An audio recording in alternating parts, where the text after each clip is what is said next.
The Carolina Panthers are favored for the first time in 33 games. Can they prove Vegas right? I'll give you my 3 keys to victory versus Dallas right here on Locked On Panthers.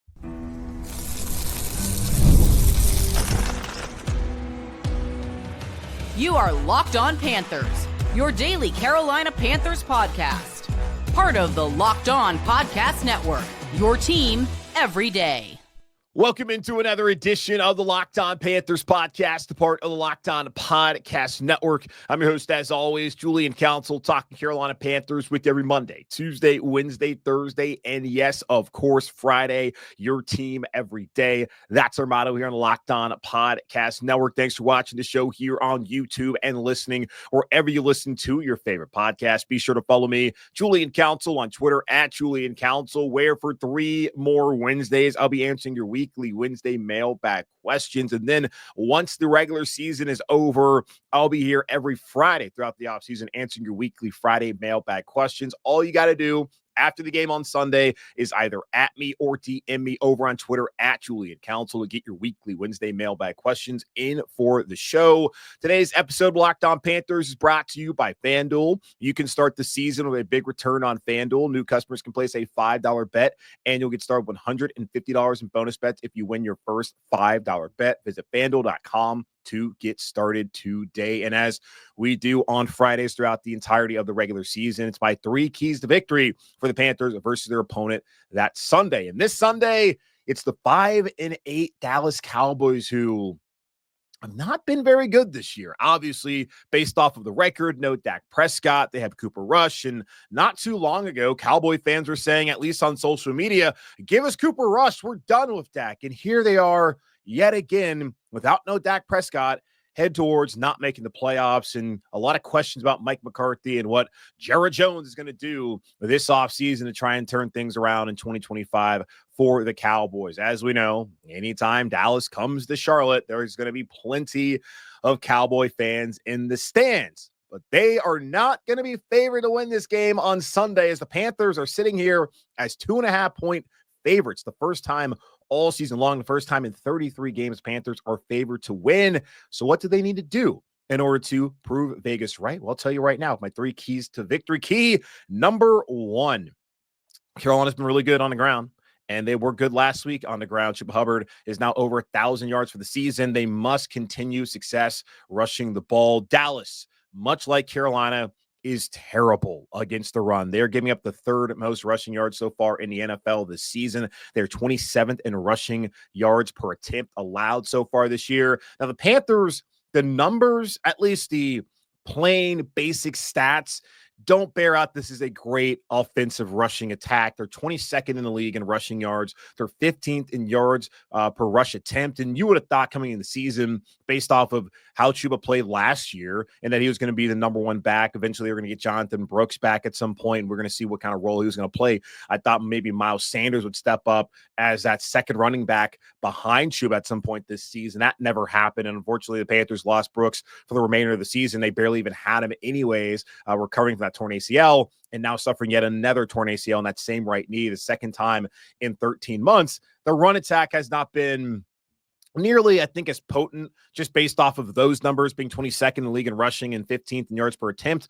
But still, Chuba Hubbard's 6th in the NFL in rushing yards. He has over 1,000 yards first time in his career. He's 3rd in rushing success rate among backs of at least 200 carries. And there's not a ton of running backs that have like a lot of carries. I think there's 11 that have 200 carries. He's 3rd. So he's been fantastic so far this season in Carolina, and Dallas has been bad against the run. Early on this year, they were giving up a ton of yards to the Saints, much like the Panthers did in that week 1 game when we thought, oh, maybe New Orleans is great. No, it turns out New Orleans is not very good, as they also are 5-8 here, 14 weeks into the season, running the ball, controlling the clock. That's how Carolina can win this game, as Dallas is going to want to do the exact same thing on the other side of the ball. The difference is they have Rico Dowdle. The Panthers have Chuba Hubbard. Hubbard is a better player. The Panthers have a better offensive line that's not banged up.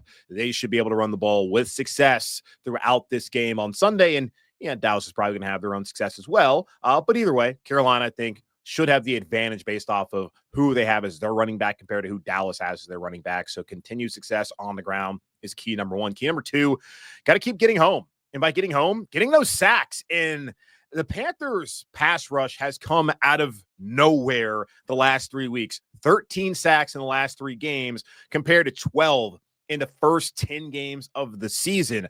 I never had high expectations for the Panthers to have a good pass rush this season, and it lived up to probably was lesser than those expectations, which is hard to have when you don't have high expectations at all for the pass rush. It was that for the first 10 games. But since then, against Mahomes, against the Bucs, against Philly, I don't know what's going on with these guys. DJ Wonnum's come back. He's had a couple of sacks. A'Shaun Robinson actually leads the team in sacks. Jadeveon Clowney has 3.5 so far this season. He's had 2.5 over the last couple of weeks. It's not like they have just one guy who's going off. It's a collection of everybody on this team. And when Hurts wasn't getting sacked when he dropped back, he was still under pressure. And the Eagles have a doggone good offensive line. So I'm wondering what's going on. Is it Jero Vero blitzing more? It feels like it.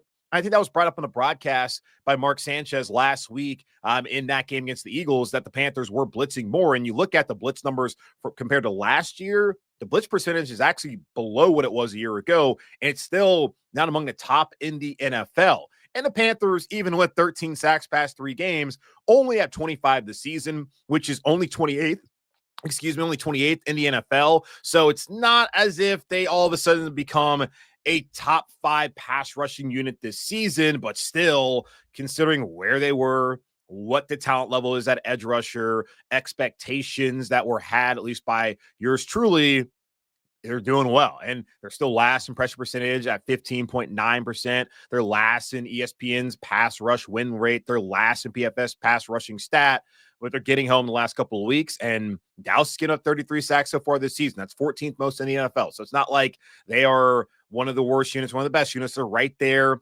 in the middle. They can be had. And if Cooper Rush drops back, that's when Carolina really needs to ramp up that pressure and see if they can force a turnover to help turn the tide and help them win this game on Sunday against a team that is likely going to run the ball a lot.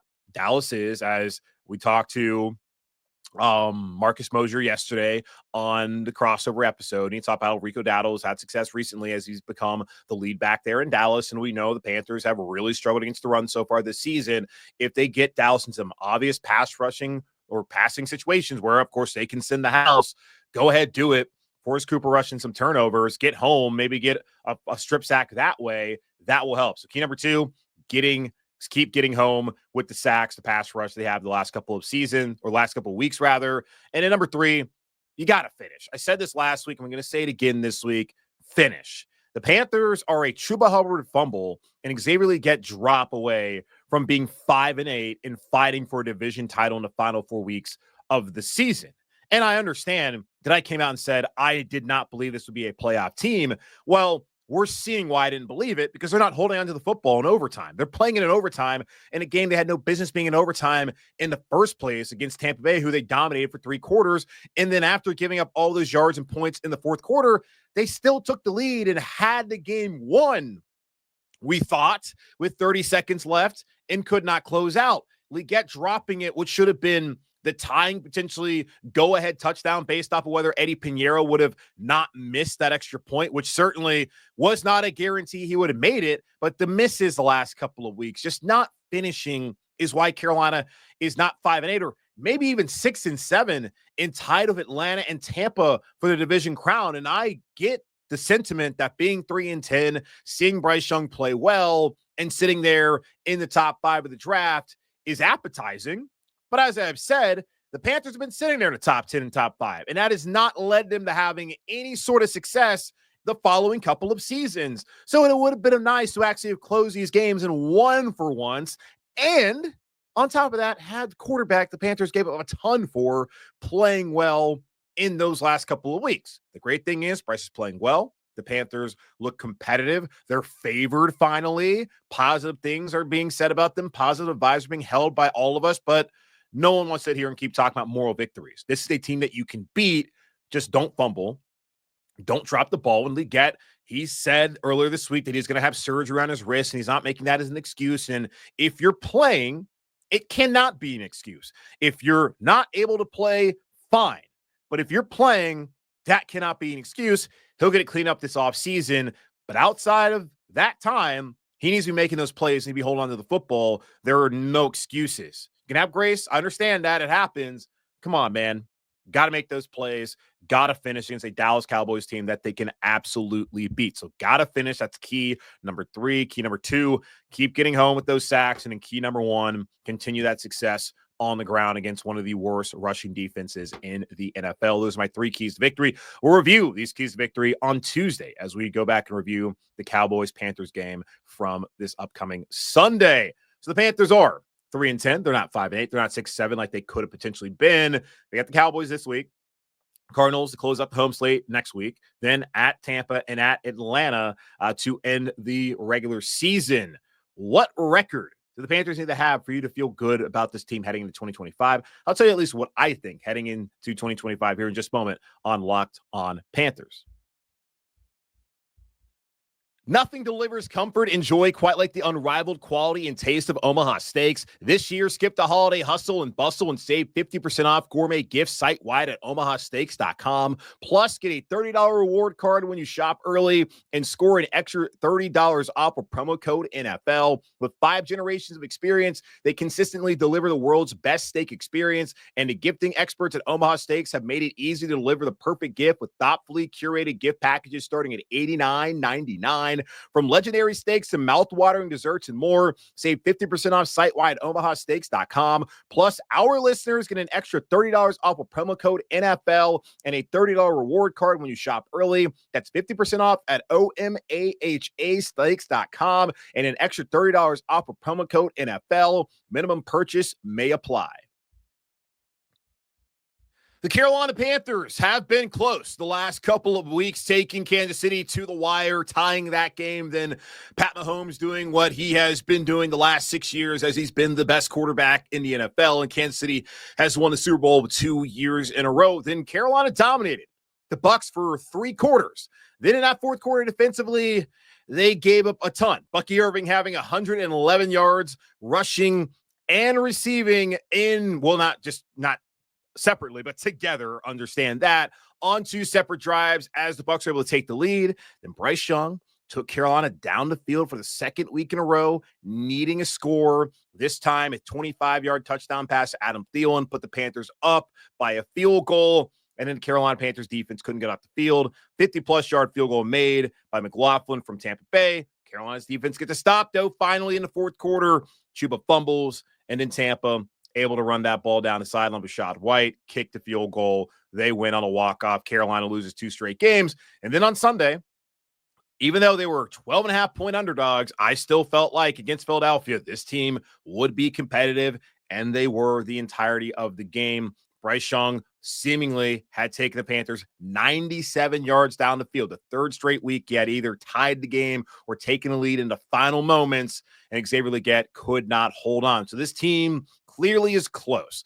This is not as bad as a football team that we saw earlier this season. And I always look at things like point differential to know just how good a team actually is. Like you look at the NFC South, the Atlanta Falcons were the division leader for the majority of the season with a negative point differential at -55. Carolina is at -155, which by a large margin is the worst point differential in the NFL, and that happens when you lose 47-10 in week 1 and 26-3 and lose 40-7 and 36-10. When you get blown out like they did in some of those games early on in the year, that is going to absolutely skew your point differential to the way it is right now. And then when you win, aside from the Raiders game, which was over at the end of the 3rd quarter, not even at the end, by like 7:30 left in that 3rd quarter, the game was already over. When you win and it's always a close game, that's not going to help out with point differential. But either way,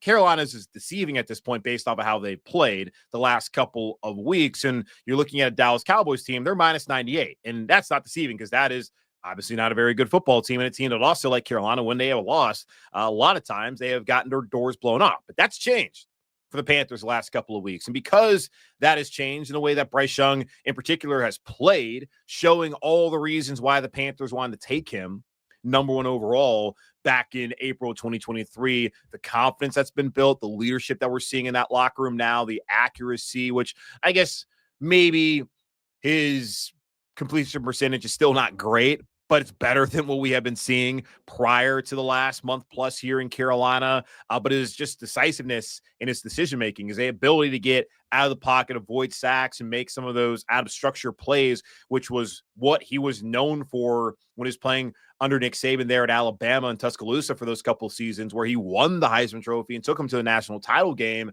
Everything that we saw at Bama is what we've seen here in Carolina the last 5 weeks. And that's why I think everyone, for the most part, because I'm sure there's maybe still some who are not, but I'm sure that's why most people are excited about this team moving forward. But you got to win games.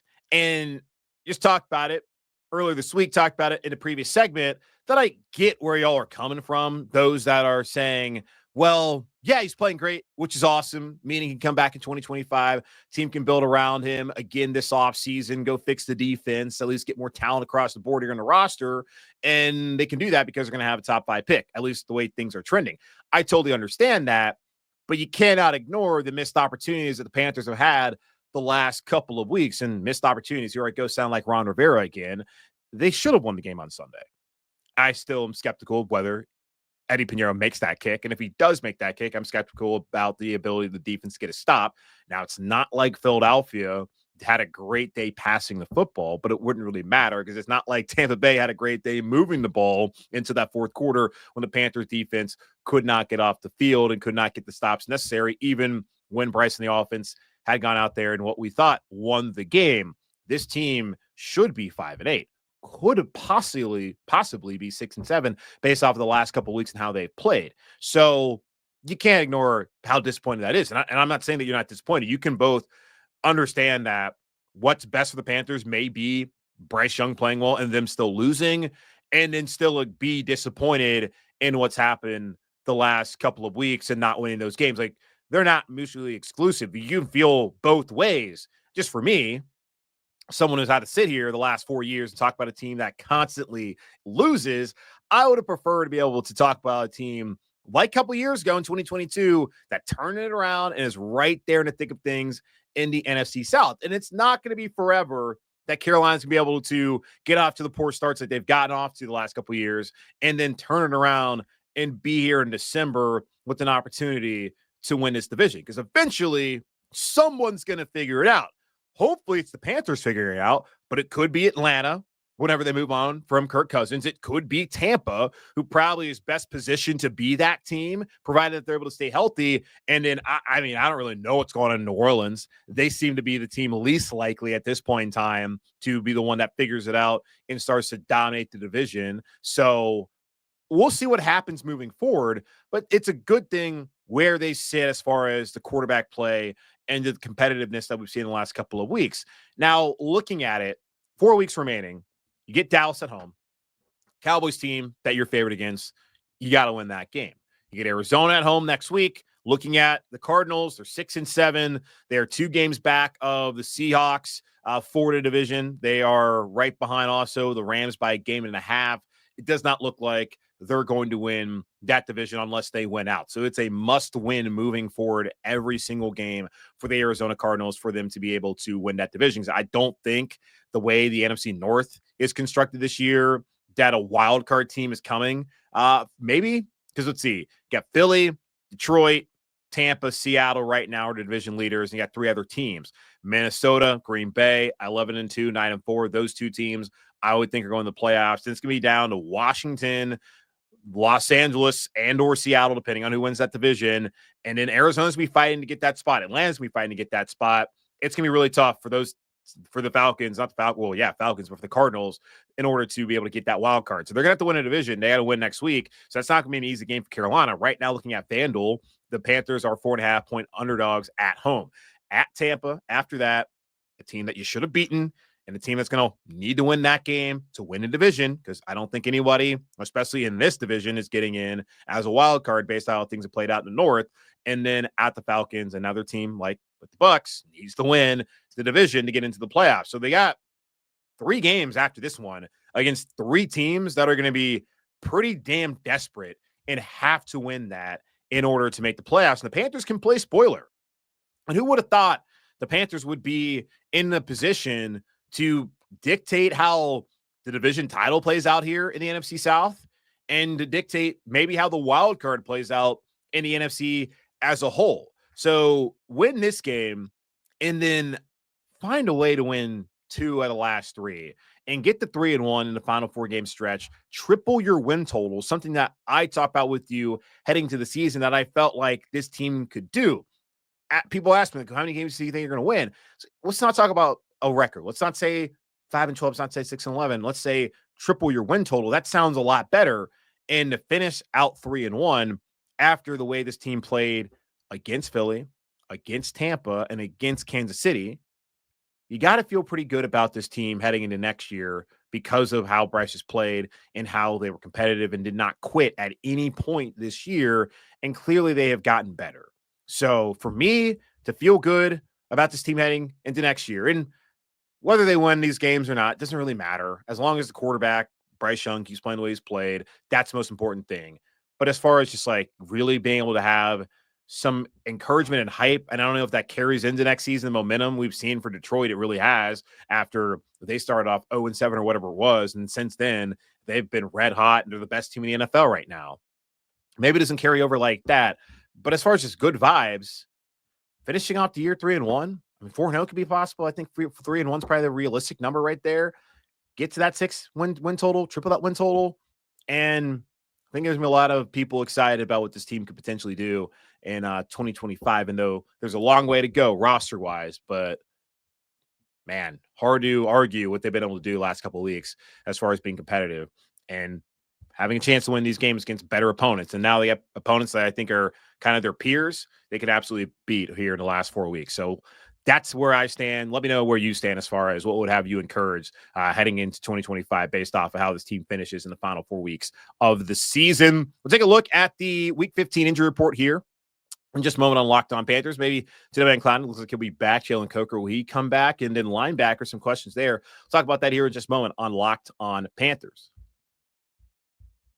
Get ready to tackle the NFL action with FanDuel, America's #1 sportsbook, because right now new customers can place a $5 bet and get $150 in bonus bets if you win. The FanDuel Sportsbook app gives you everything you need to place live bets on the NFL all in one place. So when you get a hunch in the middle of the game, you can check out the latest stats, view live play-by-play, and so much more on the same page where you place your bets. And going back over the FanDuel, just soaking it in, the Panthers are 2.5-point favorites against the Cowboys. Open up at 1.5. It's now up to 2.5.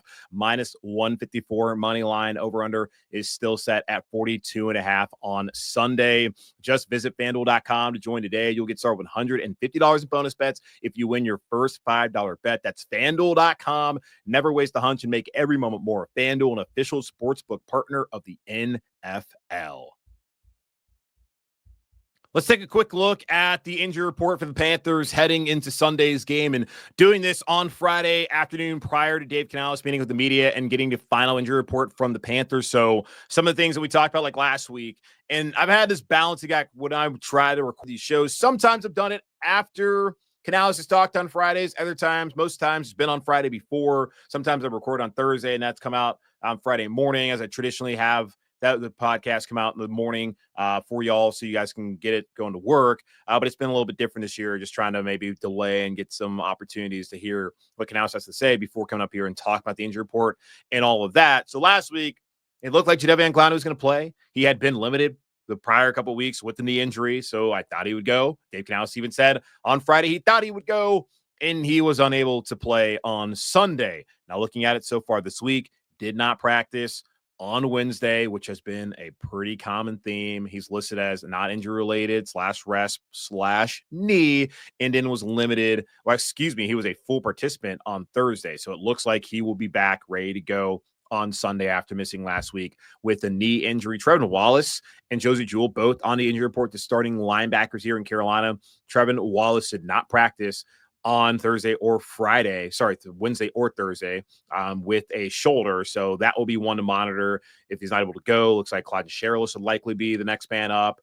Josie Jewell, hamstring. He was limited on Wednesday and Thursday, and obviously not ideal if neither one of those guys can go, knowing that they're going to go up against a Dallas Cowboys team that's going to want to run the ball against the Panthers, considering how poor the Panthers have been against the run so far this season. J.C. Horn Had a groin injury that popped up on him last week. Apparently, it's been something he's been dealing with the last couple of weeks, but last week was really when he was unable to go late there in that game against Philadelphia. It's been a day-to-day situation. That's at least how Dave Canales has described this groin for JC. He was limited on Wednesday and on Thursday, which is good that he's at least been limited and not completely out. I'm guessing he's going to be questionable. We'll find out more, of course, on Friday, later on today when Canales speaks, and it could all change. He said last Friday, again, like Clowney, thought he was going to be able to play. Same thing with Coker, thought maybe he'd be able to go, and he was not able to go. So we'll see if JC can go. It's been great so far this season for him to be able to play in every single game. I thought it was important for him in not necessarily a contract year, as he already had the 5th-year option exercise and looking like a great decision by Carolina. We had talked about it back in May, whether they would do it. Maybe it was even in April when they announced it, whether it made sense. And I was not necessarily fully on board or against it. I saw it both ways. If Carolina decided to not exercise 5th-year option and JC went on to do what he's done, then they would be on the hook for a much higher franchise tag. And then you're going to want to try to bring that down by giving him a new deal prior to that July 15th deadline when you can extend players via the franchise tag.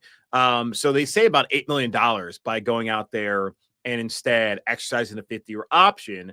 And if they had exercised a 5th-year option and JC would have been banged up and missed most of these games, then you're on the hook for another year for a player who you cannot depend on to be healthy. He's going to have his nicks and bruises. It happens to everybody. It's football. No one is 100% healthy, and they may not be on the injury report, but no one's 100% healthy. And Xavier Leggette's an example, a guy who clearly has issues with the wrist, but if you're playing, you can't make excuses. He's not making excuses for it. He'll get it cleaned up this offseason, but no one's 100%. Guys are dealing with things that we just don't know about that is not significant enough to put him on the injury report week in and week out. And it's been awesome to see JC healthy, available, and this is a guy that I do think is going to get that extension taken care of prior to the Panthers heading into free agency, as that would open up some cap space for them heading into 2025 as they continue to try and improve this roster. Now, Coker, he's been out the last 3 weeks with a quad injury, which has been unfortunate, especially when we look at the drops Leggett has had. You wonder if Jalen Coker's in those situations. He makes those plays instead. And then overall, the development that you were hoping to see with Bryce out there, with Leggett, with Coker, with Sanders. Sanders missed the game, but came back last week, was only targeted one time, had no receptions, and then Coker missing all his time.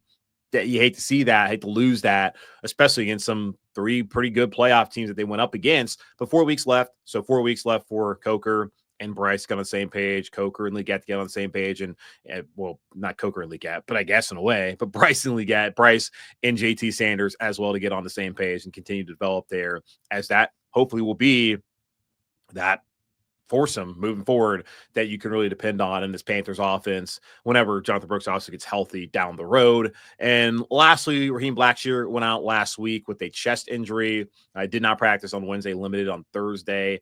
I don't know. I don't really think he's probably going to play. They signed Velus Jones off of the Jags practice squad, a former wide receiver who played at the University of Tennessee, started off his career in Chicago, and someone that they're trying to use as a running back and as a receiver. He'll be a return man. Same thing with Devin Tompkins, who filled in last week once Blackshear went out as a returner. That's where things stand here, looking at Week 15 versus Dallas, the Panthers injury report on Sunday. That's going to wrap up this edition of the Locked On Panthers podcast, part of Locked On Podcast Network, hosted by yours truly, Julian Council. Again, subscribe or follow the show free on YouTube or wherever you listen to your favorite podcast. And be sure to follow me, Julian Council, on Twitter at Julian Council, where next Wednesday I'll be back once again answering your weekly Wednesday mailbag questions. All you got to do is either at me or DM me over on Twitter to get those questions into me following the game on Sunday. But in the meantime, be safe, be happy, be whole. As always, keep pounding. And I'll talk to you live here on YouTube on Sunday evening following the Carolina Panthers win against the Dallas Cowboys.